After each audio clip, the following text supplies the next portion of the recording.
So that's a great question. So the challenge of these new curative, or the word I like to use is durable treatments, has really brought three challenges. So one challenge is just the scoping the actuarial risk.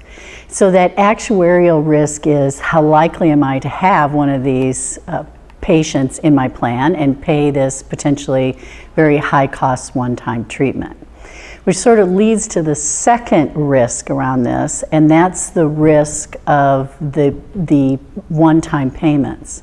So one-time payments are burdensome to the plan potentially if you have multiple patients with a very high-cost therapy of something not really replacing some other treatments that already exist.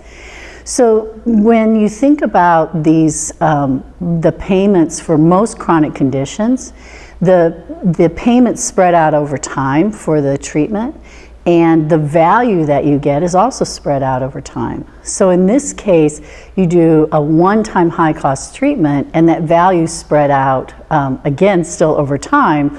So it creates a problem for payers, particularly if that payer is worried about losing that member to another plan where they won't actually see that value. And then the third issue that payers see is around the risk around performance.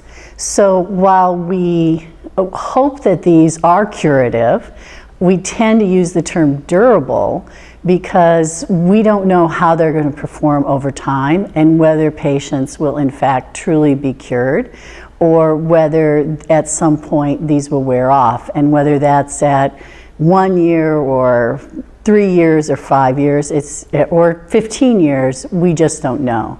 So you're paying for very high cost treatment on the hope that you won't have ongoing treatments along the way.